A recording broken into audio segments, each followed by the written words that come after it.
1978년 11월 18일, 단 하루 만에 918명이 사망했습니다. 총도 아니었습니다.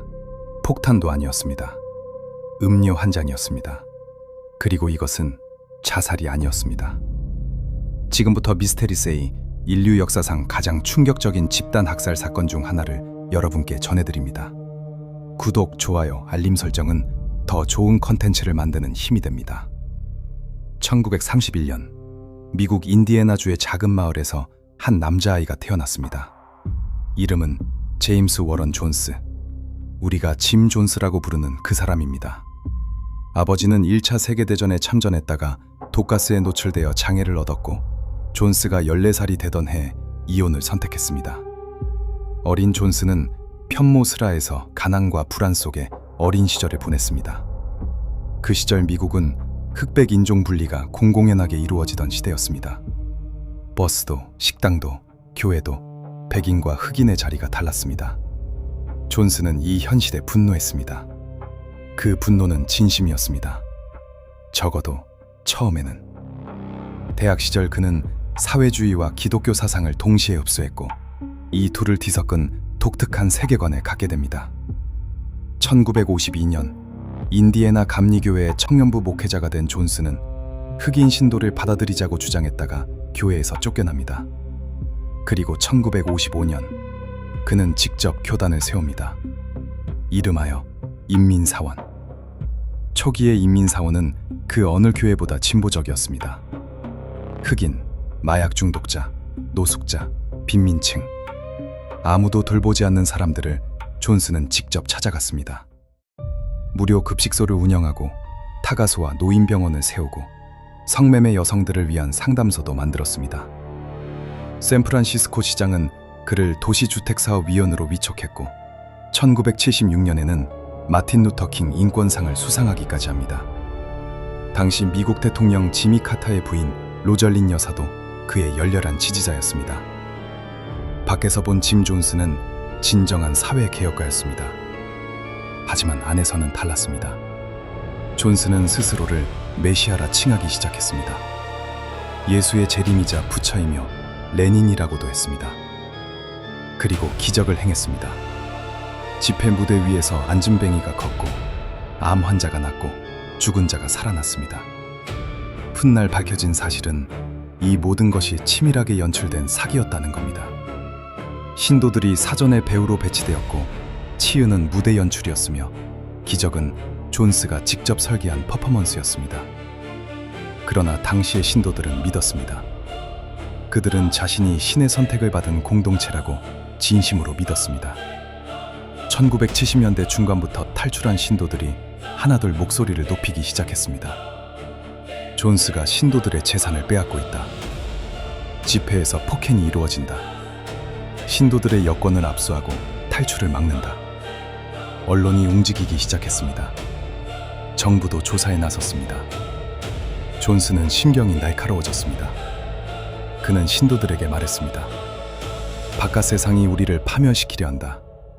CIA가, 정부가, 언론이 우리를 짓밟으려 한다. 피해망상은 점점 심해졌고, 그 공포를 신도들에게 그대로 주입했습니다. 그리고 1974년 존스는 결단을 내립니다. 미국을 떠난다. 남미 가이아나의 정글. 존스는 이곳에 $100만 들여 땅을 미리 사두었습니다. 1977년 가이아나 정부의 허락하에 대규모 이주가 시작됩니다. 1000여 명의 신도들이 아이들을 데리고 미국을 떠났습니다. 존스는 그들에게 말했습니다. 그곳은 낙원이다. 평등하고 자유로운 사회주의 공동체. 하지만 도착한 곳은 낙원이 아니었습니다. 신도들은 일주일에 6일 오전 6시 반부터 오후 6시까지 강제 노동을 해야 했습니다. 하루 작업이 끝나면 사회주의 사상교육이 이어졌습니다. 존스는 이 시스템이 북한을 모델로 했다고 직접 말했습니다. 불만을 품은 신도는 공개적으로 망신을 당하거나 구타를 당했습니다. 신도들끼리 서로를 감시하게 했고, 조금이라도 의심스러운 행동을 하면 간부에게 보고하도록 했습니다. 여권은 압수되었습니다. 탈출을 시도하면 정글의 독사와 적대적인 원주민에게 죽게 될 것이라고 협박했습니다. 이 마을의 이름은 교주의 이름을 따 존스타운이라고 불렸습니다. 그리고 존스는 이 마을의 왕이었습니다. 존스타운에서는 기이한 훈련이 반복되었습니다. 존스는 밤중에 갑자기 경보를 울렸습니다. 그리고 신도 전원을 집합시켰습니다. 음료가 나눠졌습니다. 이것을 마셔라. 이것은 독이다. 마시면 죽는다. 신도들은 두려움에 떨면서도 존스의 명령에 따라 마셨습니다. 그리고 아무도 죽지 않았습니다. 독이 아니었습니다. 신경 안정제 같은 음료였습니다. 존스는 말했습니다. 이것이 혁명적 죽음의 연습이다. 우리는 죽음을 두려워하지 않는다. 이 모의 행사의 이름은 백야였습니다. 1978년 한 해에만 이 훈련이 43번 반복되었습니다. 신도들에게 죽음은 점점 낯선 것이 아니게 되었습니다. 한편 미국에서는 존스타운에 가족을 보낸 사람들의 청원이 계속 이어지고 있었습니다. 내 아이가 돌아오지 않는다. 연락이 끊겼다. 탈출하고 싶다는 편지를 받았다. 이 청원을 받은 사람이 있었습니다. 민주당 소속 하원 의원 네오 라이언. 그는 평소에도 직접 현장에 뛰어드는 정치인으로 유명했습니다. 교도소 개혁을 위해 가명으로 실제 감옥에 수감된 적도 있는 사람이었습니다. 1978년 11월 라이언 의원은 직접 가이아나로 향합니다. MBC 방송사 취재진과 함께 존스타운에 도착한 라이언 의원을 신도들은 웃음으로 맞이했습니다. 그들은 행복했습니다. 적어도 그렇게 보였습니다. 라이언 의원도 처음에는 생각보다 괜찮다고 생각했습니다. 그런데 조사 이튿날 한 신도가 조사단의 기자에게 쪽지 한 장을 몰래 건넸습니다. 저 좀 데려가 주세요. 도망가고 싶어요. 그것이 시작이었습니다. 1명, 2명, 조용히 탈출 의사를 밝히는 신도들이 늘어났습니다. 결국 15명이 라이언 의원과 함께 미국으로 돌아가겠다고 했습니다. 존스의 얼굴이 굳었습니다. 8년 11월 18일 오후 라이언 의원 일행과 탈출 신도 15명이 포트 카이토마 공항에 도착했습니다. 비행기가 이륙을 준비하고 있었습니다. 그때였습니다. 존스타운의 무장 신도들이 트럭을 타고 공항에 나타났습니다. 그들은 총을 난사했습니다. 레오 라이언 의원, MBC 방송국 기자 3명, 탈출을 시도하던 신도 1명, 5명이 그 자리에서 사망했습니다. 이것은 미국 역사상 현직 하원 의원이 임무 수행 중 살해된 두 번째 사례였습니다.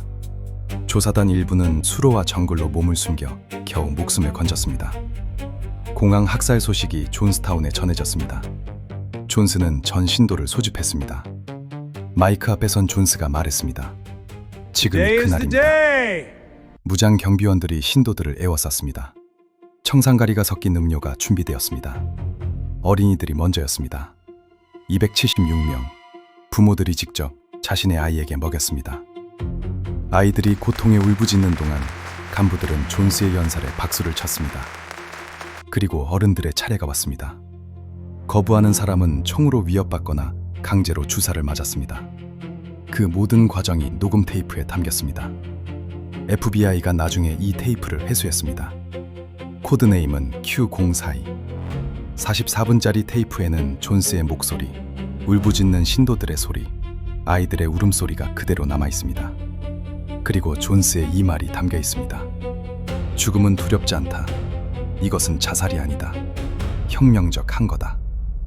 그날 저녁, 존스타운에서 918명이 사망했습니다. 짐 존스 본인은 머리에 총상을 입은 채 발견되었습니다.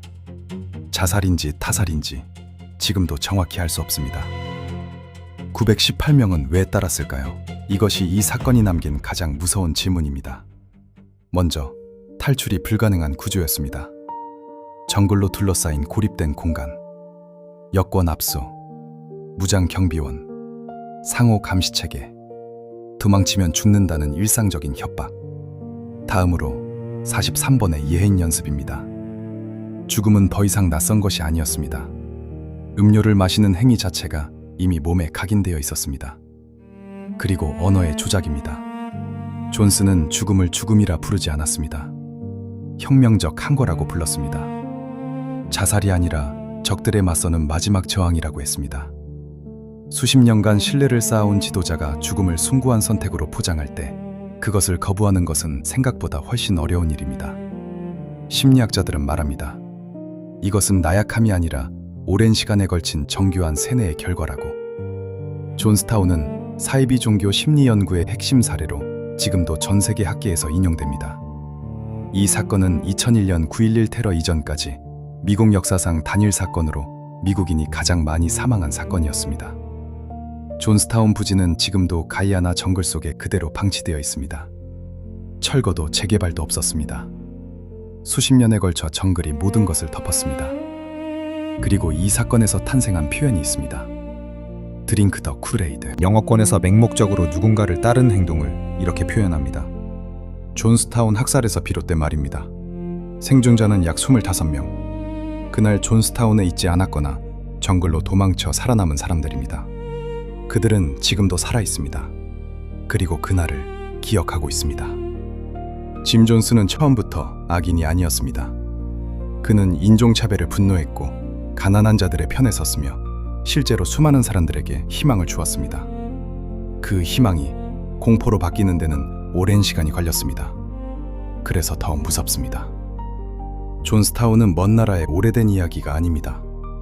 카리스마 있는 지도자, 배타적인 공동체, 반복되는 언어 조작, 서서히 좁아지는 탈출구. 이 구조는 지금 이 순간에도 세상 어딘가에 존재합니다. 미스테리셀이 준비한 이야기는 여기까지입니다. 댓글로 의견을 남겨주세요. 구독, 좋아요, 알림 설정은 더 좋은 컨텐츠를 만드는 힘이 됩니다. 시청해주셔서 감사합니다.